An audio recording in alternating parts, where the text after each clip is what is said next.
If you're wondering whether the players or the coaches are more to blame for the Jets' 0-4 start in 2025, the answer is everybody. Locked On Jets starts now.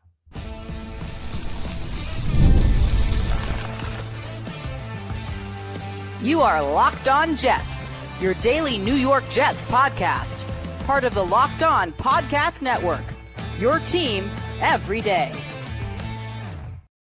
Welcome. This is the Locked On Jets podcast, part of the Locked On Podcast Network, your team every day. It is Wednesday, October 1st, 2025, and I'm your host, John B. from GangGreenNation.com. Thank you so much for making the show your first listen or first watch every day. A big shout out to you every dayers. This is a daily podcast covering the New York Jets with new episodes each day through the week, Monday through Friday, and our episode today is brought to you by FanDuel. Right now, new customers can bet just $5, and if your bet wins, you'll get $300 in bonus bets to use across the app. On today's show, we are going to talk about whether the players or coaches bear more blame for the Jets' horrible start to 2025. We'll talk about whether fans should root for the tank. Should Jets fans be rooting for losses to improve the team's draft position in 2026 and maybe get a quarterback? We'll talk about why the Jets commit so many penalties, and we'll talk about so much more. It is our weekly mailbag show. Each Wednesday, we try to do a mailbag with listener questions. Thanks so much to everybody who sent in questions. Let's begin with our first question. John, who do you blame more for the Jets' start in 2025, the players or the coaches? I think everybody's got to take some blame for the way the Jets have started the season. And by everybody, I even include the previous regime, Joe Douglas and Robert Saleh, because I think Douglas and Saleh made big mistakes that are still impacting this team. You know, they haven't been gone for that long. And of course, a lot of that goes back to the way the Jets handled 2023 and 2024, all the resources they borrowed from the future to try and load up around Aaron Rodgers. I mean, at the point the Jets traded for Rodgers, the common perception around the fan base was this is going to hurt the team in 2025. The question was, would you have enough success in 23 and 24 to justify it? And of course, the answer was no. So not only did you hurt 2025, you had no success in 23 or 24. But like even stepping away from Rodgers, I think if you look at Douglas's record, a lot of the issues the Jets have go back to mistakes he made. Look at Douglas's draft record. In the first round, you have some good picks. You have some very good picks. In the second round, there are some good picks. Once you get past round two, the hits are few and far between. I mean, really the only two guys who amounted to starting players who Douglas drafted after round three were Michael Carter II and Jamie Sherwood. So those are you get your stars in round one, you get your impact guys the first two rounds, but you got to find quality starters. And short of quality starters, you got to find high-end role players in the mid to late rounds. And Douglas almost never did that. And you don't feel that immediately. You don't really get immediate impact typically from guys who are later round picks. But a few years down the line, 2 or 3 years down the line, that's when they should start. That's when you should start to feel their impact. And for the Jets, you have very few of those guys who are making an impact. Douglas was supposed to be like the super scout, the guy who could find all of these great draft steals. He found none of them. I mean, all of his picks were early round picks and guys who were like consensus high-end prospects. Douglas did a miserable job with that. And I think if you look at this roster right now, the more relating to the way the Jets handled the Rodgers situation, the Jets were really strapped for cap space this offseason, so they were not able to really do a whole lot. They brought in Justin Fields, they brought in Brandon Stevens, they brought in Andre Sisco. They did not make many other moves of note this offseason. All the other moves were very much bargain type moves. So this roster entered the season pretty thin. The Jets had some glaring holes in some key spots, like the second wide receiver spot. One thing we knew was that the Jets absolutely could not afford injuries because even at the spots where the Jets looked solid, there was a discernible lack of depth. And the Jets have suffered a lot of injuries. And the lineup the Jets put on the field, particularly on the defensive side of the ball Monday night in Miami, they were giving big snaps to a lot of guys who are guys who should be playing the second half of preseason games. In fact, a lot of those guys did play the second half of preseason games. I mean, these are not guys who should be on the field. I mean, Kiko Mauignoa, the Jets are hoping they develop him into like a good special team or maybe a backup, maybe a role player. We can hope maybe more than that. But at this point in his career, he really shouldn't even be on the field. And Braden McGregor, guy who's a non-drafted free agent, maybe you can develop him into like a rotational guy, not a guy who should be getting big snaps. But for the Jets are right now, in kind of like the first stage of a rebuild, they don't really have anybody else to put on the field. So the hope is that you give them reps this year and maybe they'll improve going forward. I mean, it is a bad roster. There's no question about it. But I think the coaching staff also has to take some grief. And that doesn't mean that Glenn is on the hot seat right now. I'm not saying the Jets should fire Glenn after one season. I don't think that there's anything that could happen that would get me to the point where I think the Jets should fire Aaron Glenn after one season, because I think that he faces a big job. This is a massive turnaround project he's inherited. And even though there have been missteps, I don't think these are the types of missteps that should lead to dismissal.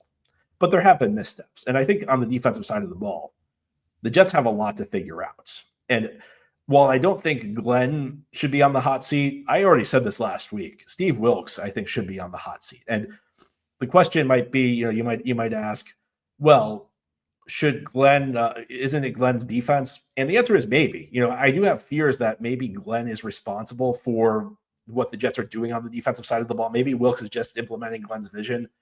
But at some point, something's got to give.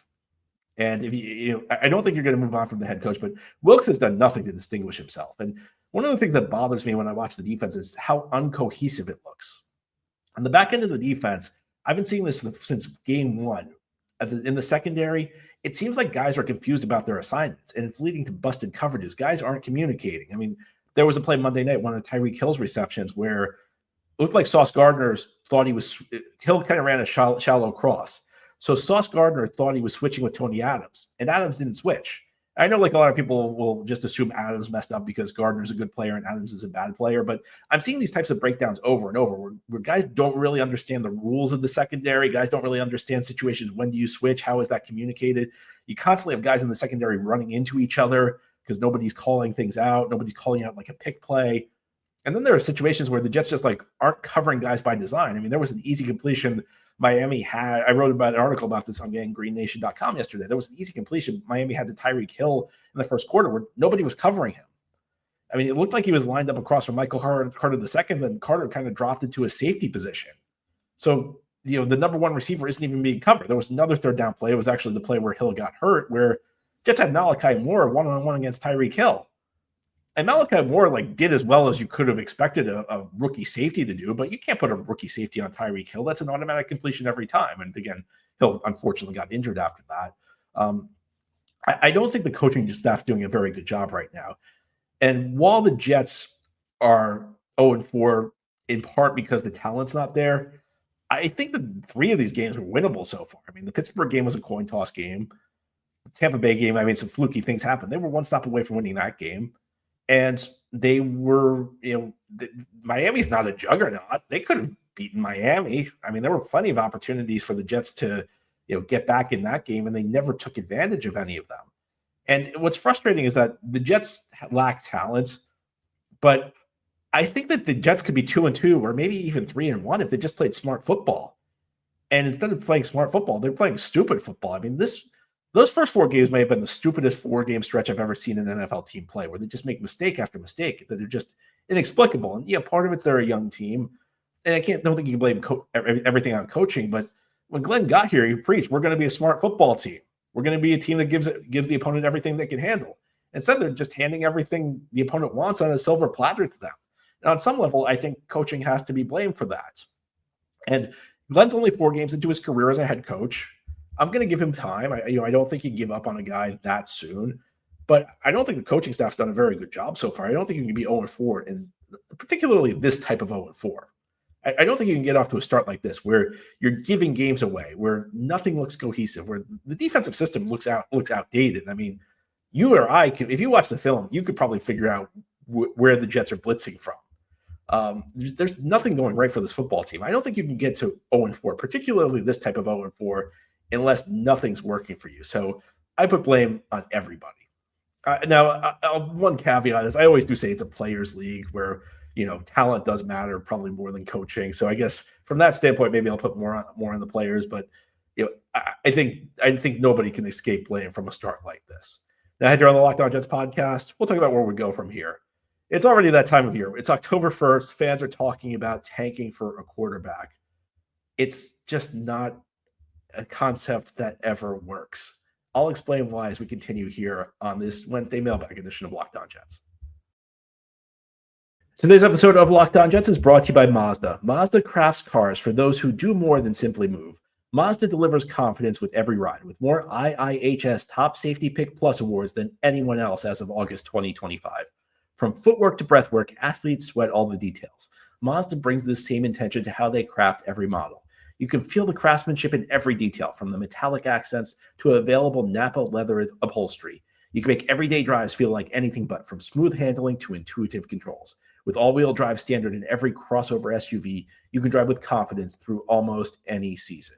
Like our players, we sweat every detail, because when you make every move count, impossible becomes irrelevant. Mazda, move and be moved. Thank you so much for making Locked On Jets your first listen or first watch every day, and a big shout out to you everydayers. This is a daily podcast covering the New York Jets with new episodes each day through the week, Monday through Friday. Let's continue now with our weekly mailbag. Our next question comes from Charlie, who writes, "Hi, John. I know you're usually an anti-tank guy, although we'll see how you feel when the Jets play the Saints at the end of the season. But I can't help it. This looks like a good draft class for quarterbacks coming up. 7 wins is the high water mark for this team. Justin Fields has almost no chance of being the long-term quarterback for this team. I'd rather have a 2-win season and have my pick of quarterbacks than win 7 and get whoever's left. The Titans are also 0-4, but wouldn't you rather be a Titans fan right now with Cam Ward playing quarterback?" A couple of things. I'm not sure I'd rather be a Titans fan right now. The Titans are a mess. I mean, people are now talking about Brian Callahan being the first coach fired. Cam Ward has not looked good through the first 4 games. Now, it's only 4 games. I'm not ready to give up on Cam Ward, but I don't know that I'd rather be a Titans fan right now than a Jets fan. If the premise is I'd rather have like a young quarterback than not have a young quarterback, look, I'd rather have a team that's got a good direction. And this brings me to my bigger point, is I understand the idea that, you want to tank and have a better draft pick because, it is tangible. There is a tangible difference between drafting, say, 2nd versus drafting 10th. Like, I think we have to actually look back and test this theory out. I think something that doesn't happen enough in the NFL is we don't actually test our hypothesis enough. I think that there are lots of things that are just conventional wisdom in the NFL that don't actually stand up to scrutiny. And tanking is one of them. What do I mean by that? Well, name me the tank that was successful. Name me the time a team tanked for a quarterback and it completely turned the franchise around. Because I can't really come up with it. You look at the recent times where teams kind of did it. I mean, Cleveland did it, over a 2-year stretch, and they ended up drafting Baker Mayfield, who turned out to be a very good quarterback, but Cleveland messed it up. So, obviously the tank was not some cure to like everything that was an issue with that franchise. I guess Miami maybe did it in 2019. They got Tua Tagovailoa. I mean, they've been okay, but they haven't been a contender. They haven't won a playoff game with Tua. I mean, the ultimate tank situation would have been 2020. We, of course, remember what happened that year, where the Jets spent most of the year in position to get the number 1 overall pick, then won 2 games late in the season. Jacksonville ended up drafting Trevor Lawrence. Trevor Lawrence was supposed to be, the next great quarterback, and he's okay, but he has not lived up to the hype. So, I mean, I look at this and I don't see how tanking fixes your franchise. Now, I'm not crazy about this year's quarterback class, to be honest with you. This quarterback class has a lot of hype. I think these guys have a long way to go. And look, we're only at October 1st, so there's plenty of time left for these guys to turn it around. But the guy who was supposed to be the number 1 can't miss prospect was Arch Manning. He doesn't look that great so far. And I think part of this was the media should not have anointed a guy as the surefire number 1 pick before he was ever a starting quarterback in college. If Arch Manning's last name was anything else, there's no way he would have been the locked number 1 pick before the season. But you look across college football, I mean, a lot of the guys who were supposed to be big prospects this year are not looking that great right now. But I want to make one other point, because I think that there's this perception that you absolutely have to tank in order to get a good quarterback. Well, let's look at the elite quarterbacks in this league. I think most people would say at this point there's like a top tier of 4 guys: Josh Allen, Lamar Jackson, Patrick Mahomes, Joe Burrow. And you can put them in whatever order you want. Only one of those guys went number 1 overall. Burrow was it. Mahomes went 10th. Allen and Jackson, they weren't the top quarterback drafted in 2018. They weren't even the second quarterback drafted in 2018. Baker Mayfield and Sam Darnold went before them. So, I don't agree with the idea that like tanking is this magical solution to cure your franchise. And I think sometimes what happens is we talk about a team rebuilding, and the perception is that you just draft a young quarterback and then the rebuild is done. And I think I think it's a mistake teams make. I don't think that's just a mistake fans or the media make. I think a lot of times coaches and GMs look at drafting the quarterback as some sort of shortcut, some sort of shortcut to save the franchise, some sort of shortcut to save their jobs. And it's not that. Building a successful NFL team is a meticulous process. It happens brick by brick because good NFL teams aren't reliant on one person. There are certain people who are more important than others. The head coach is very important. The quarterback is very important. But you have a roster of 53 guys. You have a big coaching staff, big scouting staff, big front office. Lots and lots of people need to be good, and lots of people need to work together well for an NFL franchise to succeed. Drafting a quarterback alone is not going to fix your problems. And getting a higher pick is not necessarily going to help you find the quarterback. You have to put the quarterback into a good situation. I'd rather draft later and have a good situation for my quarterback than draft earlier and do what the Jets did with Sam Darnold and throw him into an impossible situation. Because what Sam's shown us is that in a good situation, he can look pretty decent. In the Jets situation where he was very raw, he was very young, and they threw him in and he pretty much had to be Patrick Mahomes, it was not going to work. So I'm not as focused on where the Jets are drafting. I'm more focused on building the team into the type of situation that's conducive for a young quarterback to have success. And if that's going to happen, the Jets are probably going to win some games along the way. I'm not ready to root for a tank because I haven't seen any evidence that tanks work. I know a lot of people will disagree with that, but show me the example of a tank that turned a team into a contender. I don't think it really exists. And show me the example of the great quarterback who you ended up landing in the tank. It doesn't exist. A lot of times these quarterbacks where the can't miss prospects aren't as good. A lot of times the second or third quarterback off the board ends up being better. So, if there was a benefit, I could see it, but I'm not there right now. Our next question, John, are you on board with the fire sale of all of our players, including Breece Hall, amongst others? Not yet. So what I would say is that I think anybody who's not going to be here next year, whose contract is expiring, should be traded because you want to get something in return for those guys rather than get nothing and let them walk for free. And, some people will ask about the compensatory pick. So in the NFL, sometimes when you lose a free agent, you get an extra draft pick in return. But that only happens when you lose more players than you gain in free agency. And for where the Jets are right now, with the roster in its current state, I don't think the Jets are going to be able to sit out free agency in 2026. The Jets are going to have to add players to try and improve their team. In 2025, they kind of sat out, but that was more like a salary cap financial decision because the Jets just really lacked cap space. They didn't really have resources to add players because of all the cap space they burnt through in 2023 and 2024. So that was a different situation. I think this year the Jets are going to be more proactive in free agency, and that's going to prevent them from getting compensatory picks for players that they lose. When it comes to Breece, I think he's on notice. Last week I put him on the hot seat. I thought he looked pretty decent in this game against Miami. I want to see this play out a little bit more. I think the Jets will need to make a decision when we get to the deadline.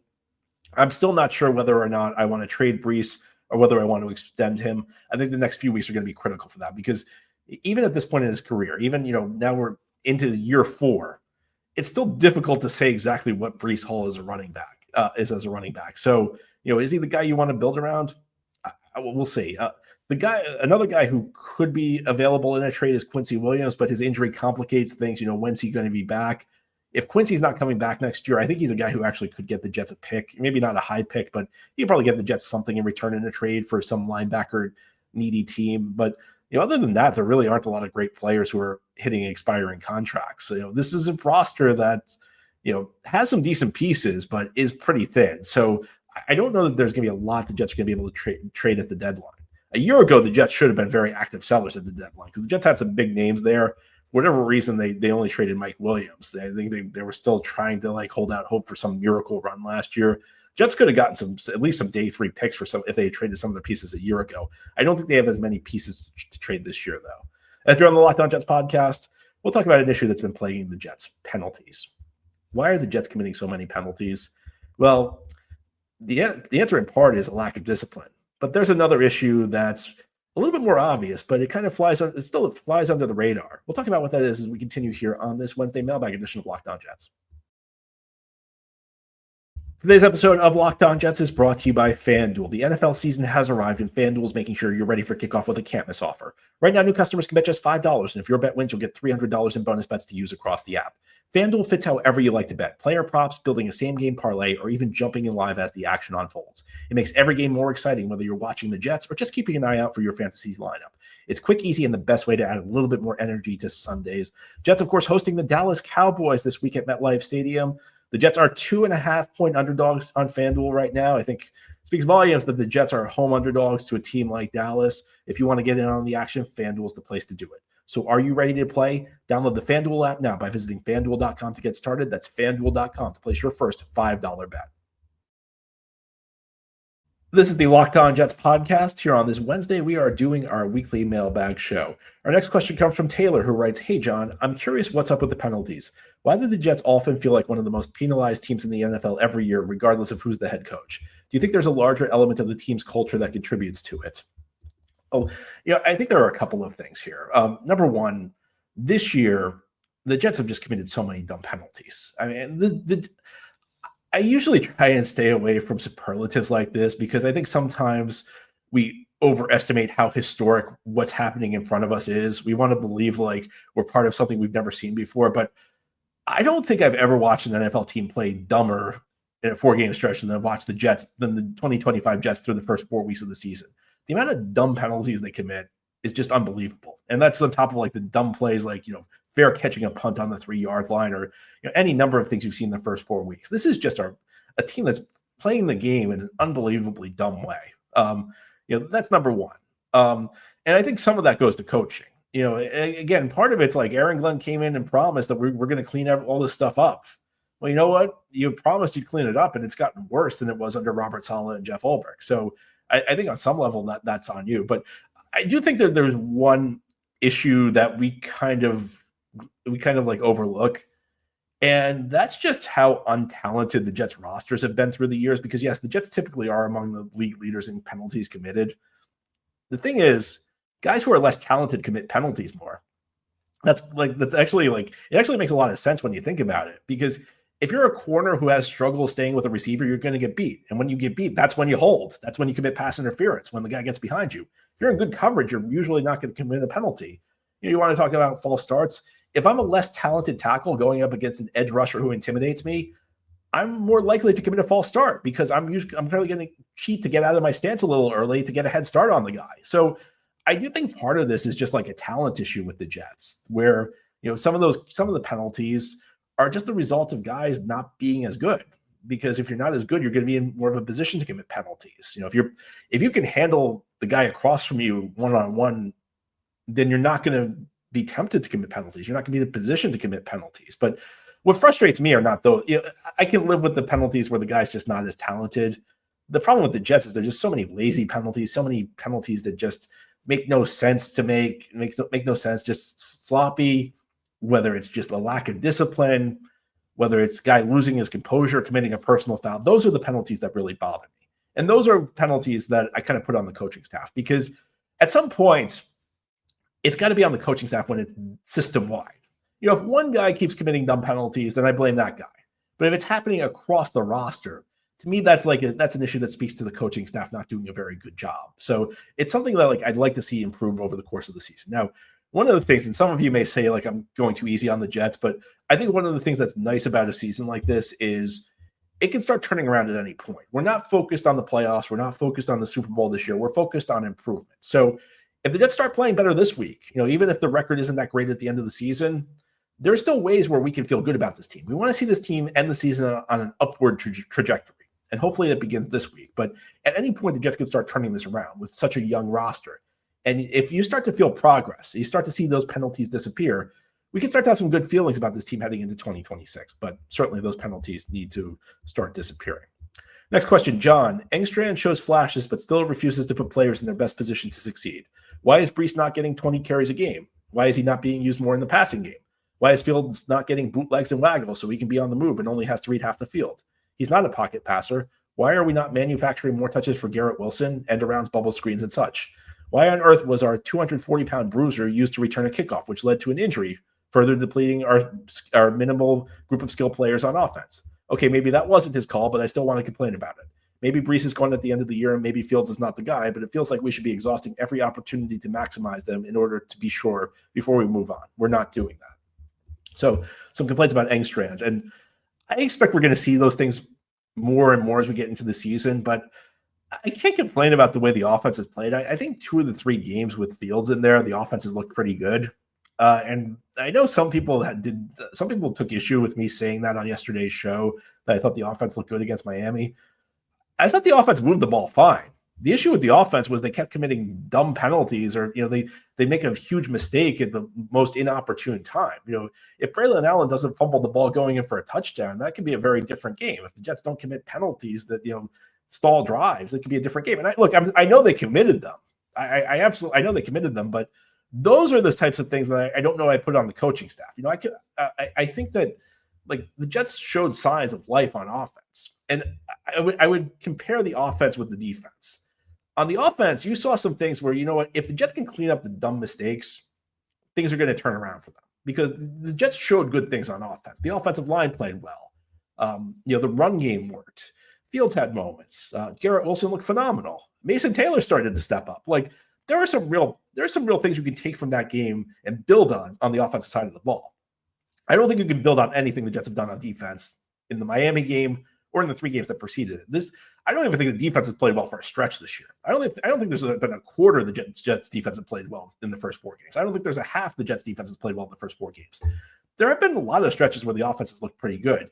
I do think the Jets are going to get to these things more frequently. I think that these are things the Jets should build on.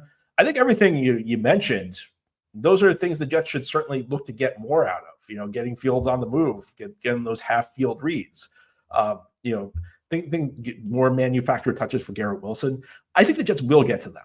And I think they need to throw more screens. I think they need to get the running backs more involved in the passing game. But I expect that to happen. That said, I think the offense has been fine so far outside of the Buffalo game when Fields has been the quarterback. So I can't complain that much. I don't know that Engstrand right now is like a top 5 coordinator. I don't know that he's the next offensive visionary. But I feel like I've seen enough from the first 4 games to know he's not a total lost cause. This is not Adam Gase we're dealing with. This is not Nathaniel Hackett we're dealing with. This is a guy who at least has some ideas. It's a guy who looks like he's going to be at least a credible coordinator, and maybe he can grow into something more. But I understand. I think that a lot of the ideas in the question are good. I think they're things the Jets should lean into more as the season progresses. But I don't have a lot of complaints about the offense the way I do with the defense, because the defensive scheme right now is just nonsensical. The offensive scheme has been fine. And yeah, there should be things the Jets do more to lean into the skill set of their best players, but I'm not ready to complain about it yet. Anyway, that's all for today's episode. This has been the Locked On Jets podcast, part of the Locked On Podcast Network. Your team every day is our motto. As always, if you enjoy the show, hit the subscribe button where you're watching or listening so that you'll never miss an episode. If you enjoy the show and are listening on a podcast source, give it a 5-star review. And if you're watching on YouTube and enjoy the show, give this episode a big thumbs up. It helps us out, helps other Jets fans find the podcast. Enjoy your Wednesday, everybody. We'll be back tomorrow. We'll be crossover Thursday. I'll be joining the Locked On Cowboys hosts to break down Week 5 action between the Jets and the Cowboys.